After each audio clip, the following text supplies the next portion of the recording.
उत्तराखंड में कई सामाजिक, क्षेत्रीय, धार्मिक समूह हैं जिनकी अपनी परंपराएं हैं, अपने वस्त्र आभूषण हैं। और यदि इन सब वस्त्र आभूषणों और भिन्नताओं के चित्रण को एक जगह एकत्र किया जा सके और उनके इतिहास को थोड़ा सा टटोल करके जोड़ा जा सके तो एक बहुत ही चित्रमय, रंगीन उत्तराखंड का परिदृश्य सामने आता है। मेरे मन में वर्षों से बड़ी उत्सुकता रही है। मेरी माँ जब अपने गुलूबंद और नथ को पहनती थी तो उसकी आभा बिल्कुल बदली हुई लगती थी। बहुत ही गरिमामयी वस्त्र आभूषण हैं हमारे उत्तराखंडी अलग अलग समाजों। इन समाजों में गढ़वाली समाज भी के अपने वस्त्र आभूषण हैं। गढ़वाल में भी जौनसार क्षेत्र में है। हमारे मलारी, नीति माना के क्षेत्र के कुछ भिन्न तरीके के वस्त्र आभूषण हैं, कुछ भिन्नताएं हैं। उत्तरकाशी और हमारे केदारनाथ क्षेत्र के उच्च हिमालयी क्षेत्रों का पहनावा थोड़ा सा औरों से हट करके है। कुमाऊं के अंदर जो नैनीताल, अल्मोड़े आदि की वस्त्र परंपरा है, आभूषण परंपरा है, वो अपने ढंग की है। उसमें बहुत सारी भिन्नताएं हैं और उससे अलग भिन्नतर वस्त्र आभूषण रंग बहनें और भाई पहनते हैं। जौहार के अलग तरीके की वस्त्र आभूषण परंपराएं हैं। उसी प्रकार से हमारे गोरखाली समाज, नेपाली समाज की कुछ भिन्नतर वस्त्र आभूषण परंपरा है। हमारे थारू जनजाति और बोक्सा जनजाति के वस्त्र आभूषण भी भिन्न है। हमारे पंजाब के जो पंजाबी बहन भाई हैं वो यदि परंपरागत वस्त्र पहने तो भिन्न लगते हैं। विशेष तौर पर जो महिलाओं के वस्त्र आभूषण हैं वो भिन्न हैं। हमारी बंगाली बहनें, उनके धोती, उनके वस्त्र आभूषण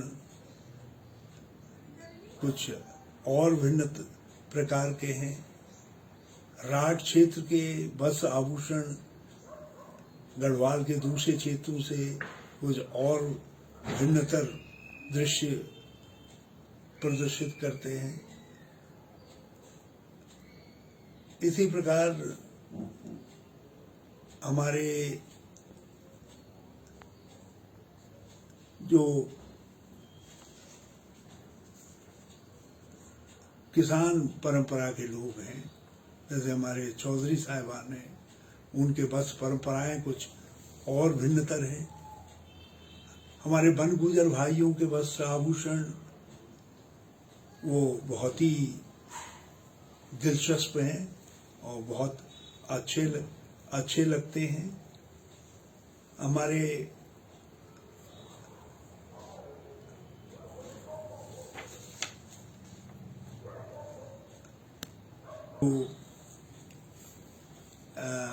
बन गुजर भाइयों से इतर हमारे भाई बहन हैं, मुस्लिम बहनें हैं, उनके वस्त्र आभूषणों में थोड़ा सा भिन्नता है। तो ये सब भिन्नताएं एक बहुत दिलचस्प उत्तराखंड का परिदृश्य प्रस्तुत करती है। तो इनको कैसे एक जगह समाहित किया जाए, ये बड़ा काम है। सरकार के लिए सरल है, मगर मैं शुरुआत करना चाहता हूँ और इसके लिए मैंने पिछले दिनों ट्वीट किया था कि क्यों न इस बार हम नए वर्ष का स्वागत अपने अपने वस्त्र परंपरा के आभूषणों और वस्त्रों को पहन करके करें। और उसका एक एक फोटो मेरे फेसबुक मैसेंजर पर, जिसमें मैंने नंबर दे करके रखा हुआ है, उस पर पोस्ट करते हैं, उसे कहा था। अब मैं एक कदम और आगे बढ़ करके इस पर काम कर रहा हूँ। एक वेबिनार 29 तारीख को मैं करना चाहता हूँ, इसी 29 दिसंबर को 2:30 बजे से, जिसमें मैंने बहुत सारे भाई बहनों का से अनुरोध किया है जो हमको ज्वाइन करेंगे अपने परंपरागत वस्त्र आभूषण पहन करके, और एक एक दो मिनट अपने वस्त्र आभूषणों के विषय में बताएंगे भी, ताकि उसका रिकॉर्ड बनाया जा सके और उस पर और रिसर्च की जा सके।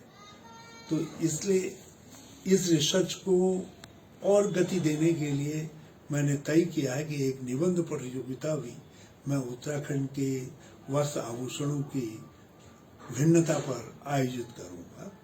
और ये सब दानी देवी मेमोरियल ट्रस्ट के तहत किया जाएगा, जिसमें पुरस्कार राशि भी निर्धारित की जाएगी। और ये पुरस्कार राशि नए वर्ष के आगमन पर जो कपल अपने अपने वस्त्र आभूषण पहन करके उसका फोटोग्राफ शेयर करेंगे, उनमें से भी चयनित किए जाएंगे।